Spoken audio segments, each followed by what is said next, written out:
Hello guys and welcome to Bad Sheep, Good Game. Today we'll be having a look at the Fletcher. Now this is my first video review, so please be gentle with the comments. I'm flesh and blood as well, just like my ship. Now I know what you're thinking, the Fletcher is not very bad sheep. That's true, I actually absolutely love my Fletcher, but it's not much better than its tier 8 small brother, the Benson. And the tier 10, its bigger brother, the Gearing, is a lot better. It has better rate of fire, it has better maneuverability, it has more hit points, it is superior in every point of view. Now let's have a quick look at the field and our players. We can quickly see that our own team has 2 pink players, which in World of Tanks is the equivalent of the blue players, and as everybody knows are the team killers. Now I do have to say I am happy with the fact that blue players and pink players have a different color.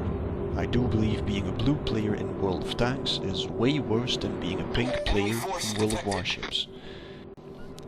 And why do I think that? Well, in over 15,000 games of World of Tanks, I have been a blue player once, and it was because I could not resist the urge of getting back on somebody that was continuously shooting me and was ruining my game. It was my own fault. I was banned for a day and a blue player for another 6 to 8 hours of playtime.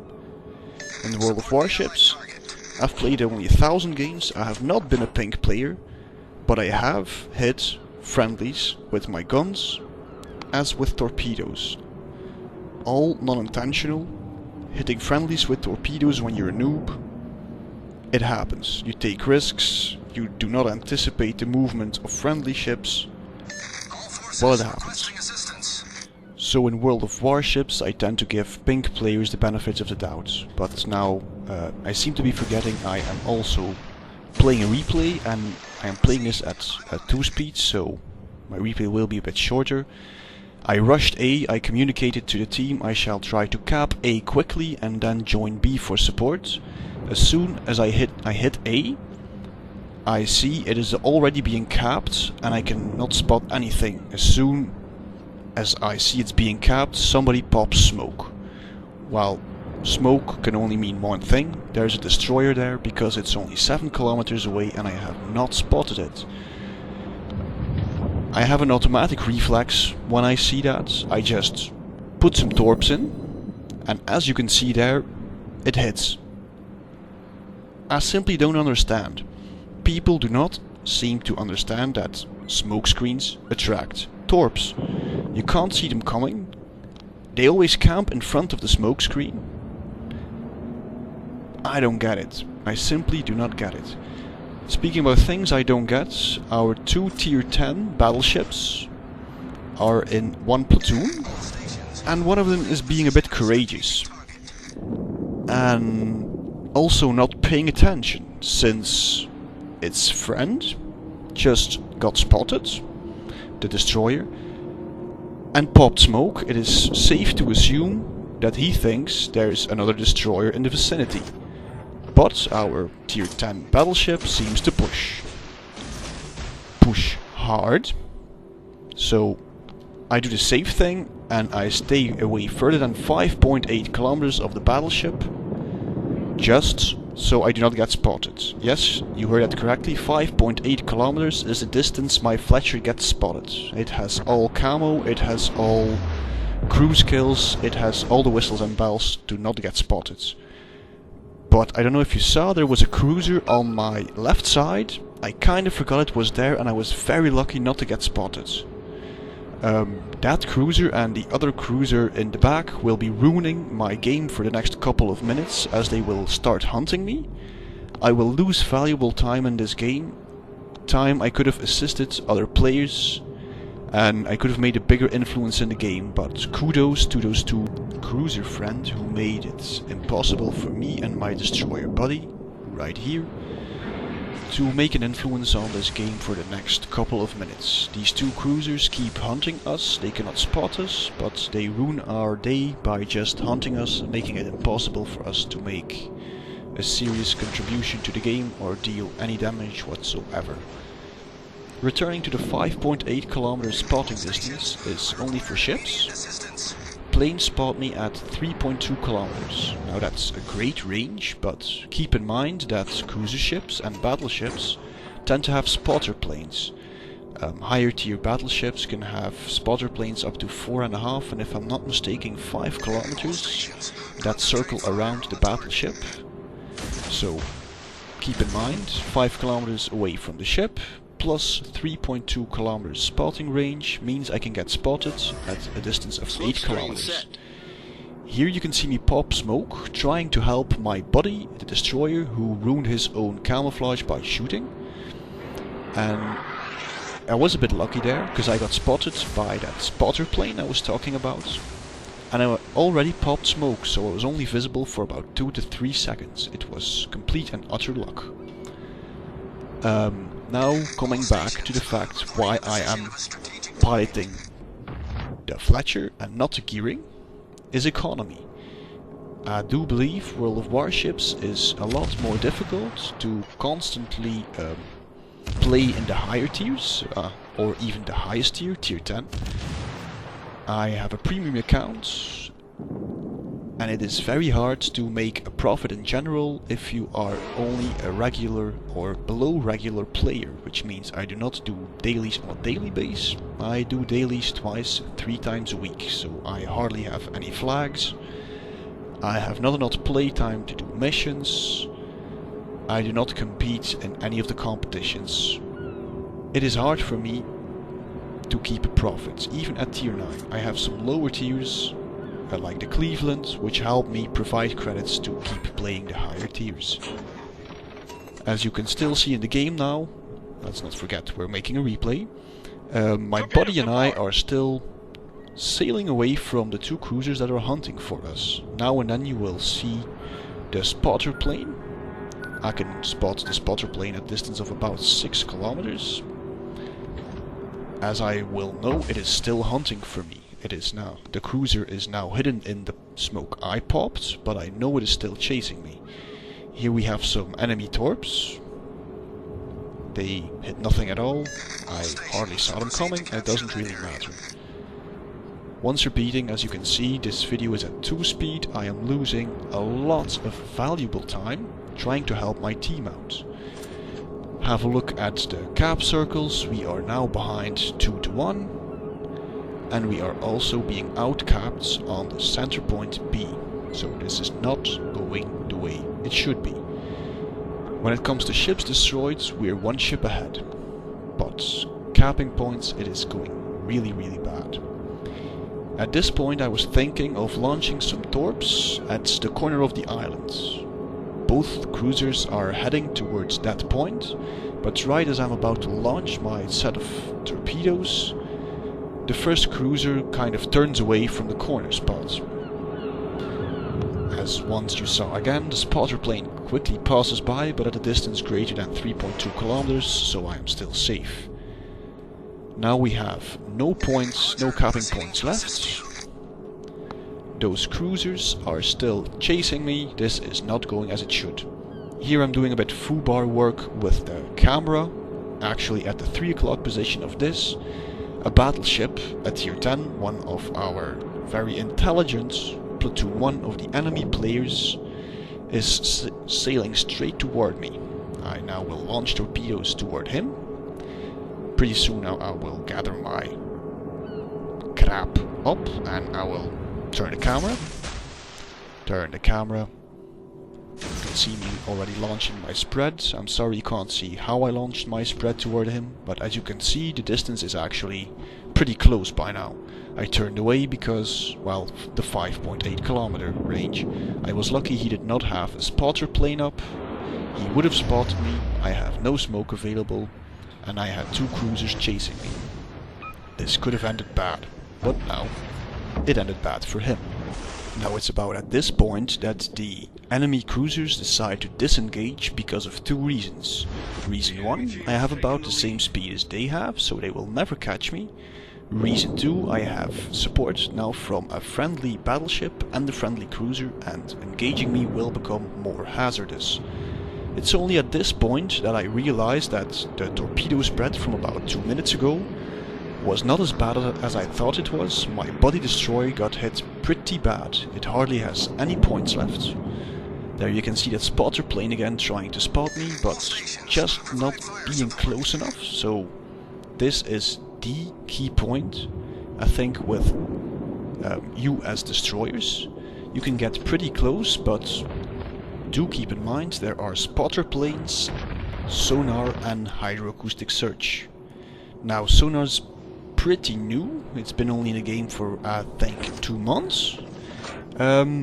According to me, it still needs some balancing. It's still a bit strong. Or you could summarize that hydroacoustic search is still pretty useless. I do not use it on my cruiser ships. I tend to opt for other consumables. Going back to the game, you see that enemy spotter plane again coming rather close, and I got a bit lucky there that a friendly plane takes it out of the sky.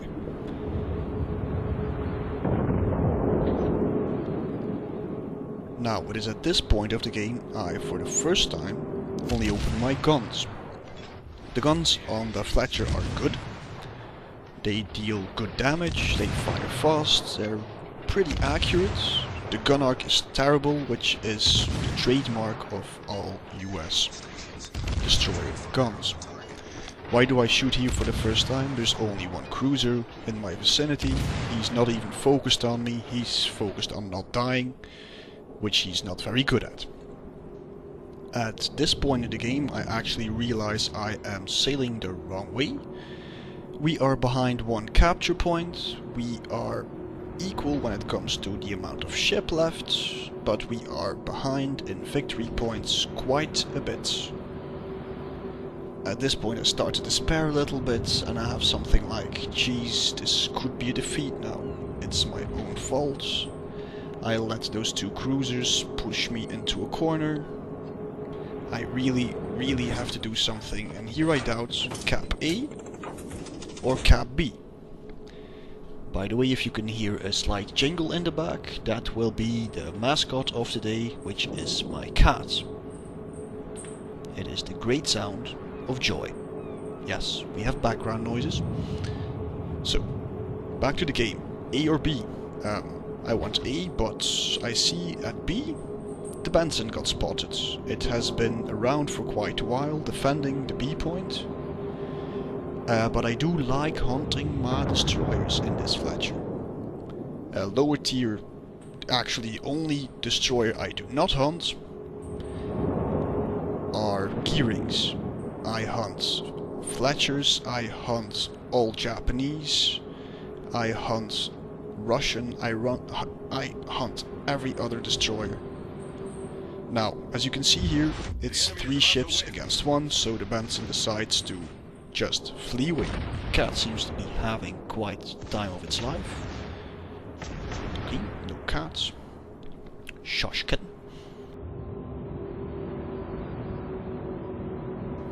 The Benson made me decide to go toward B, so I might as well stick to the plan and go for B. The Benson is now running for its life, and at the point I start capping B. I think, yay, we can have 2 capture points, we could actually win this. I realize that we are losing point C, so we are behind 300 victory points and we have no capture points left. We are ahead 1 ship, but with numbers like that it doesn't really matter. So I start capturing B. It is very necessary to even stay in this game. I try not to get spotted, which is quintessential in this case, because if I get spotted, the game is done. It's at this point I see the enemy cruiser.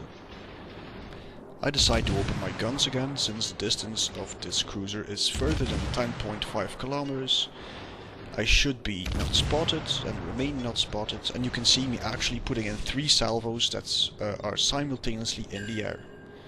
If it is at a maximum of 12.9 kilometers, it's actually 4 salvos. Speaking about remaining undetected and using your camouflage well,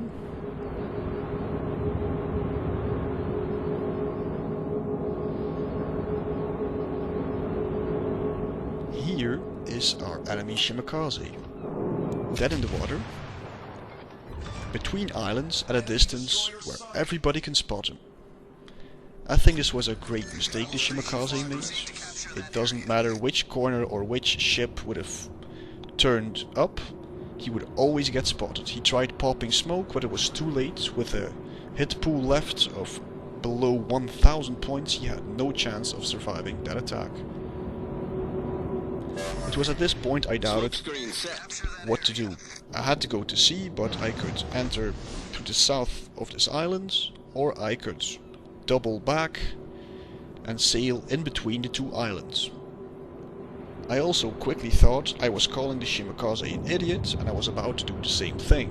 So I did not double back and decided to take the southern approach. You might have also noticed by now I do not have the engine boost consumable, but the AA consumable. I prefer it because the engine boost does not really save my life that often. The AA consumable is a great help in destroying spotter planes when necessary.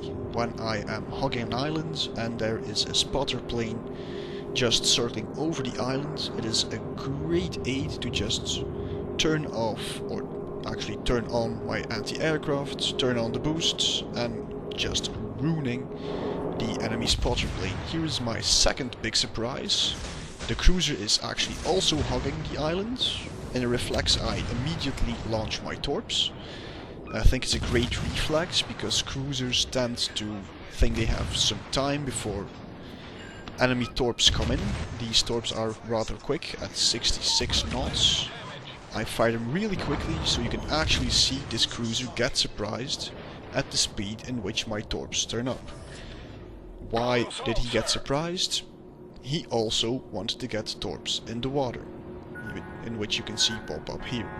I think this was a great mistake he made, as well as sailing that close towards the island for hogging me. If I would have taken the approach in between the two islands, it could have been successful, because I would not have been able to turn my ship and launching torps in his path. So I stand by my decision in not approaching the sea capturing point from in between the two islands. At this point I actually realized that my team has been an actual team. The slower ships have been safeguarding the B point. We now actually have 2 capturing points, and I am now capturing the C point. At a highly necessary point. We are still behind over 100 points, and the enemy team needs less than 100 points to win. So if I would not have captured point C, we would have still lost this game. At this point I finally get a bit of a breather. It's been a pretty hectic game the past 5 minutes in destroying cruisers, destroying destroyers, avoiding torpedoes. Here I take a breather and I actually realize we turned this game around, we as in the team, not me, and we're gonna win this.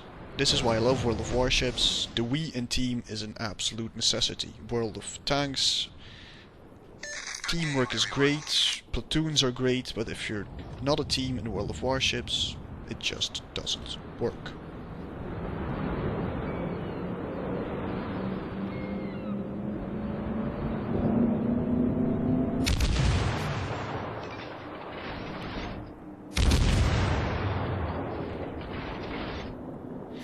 When it comes to the complete damage I did this game, it was not a complete and utter monster game. I have about 120,000 damage in total. It doesn't really matter. I picked this replay because of my team. Because of pink players are not necessarily bad players. Because you should not give up when you're behind. And of course because it shows that the Fletcher is a great ship, not to be underestimated. I do have to admit that the Fletcher is much better than the Benson, according to me, because it has better camouflage. The Concealment Expert is available, and also when you're in a normal grind, the 5th line of Commander skills is also available somewhere during the grind toward the gearing, giving you an extra 10% in camouflage. This concludes my review of the, according to me, not so very bad ship. the Fletcher. Have a good night.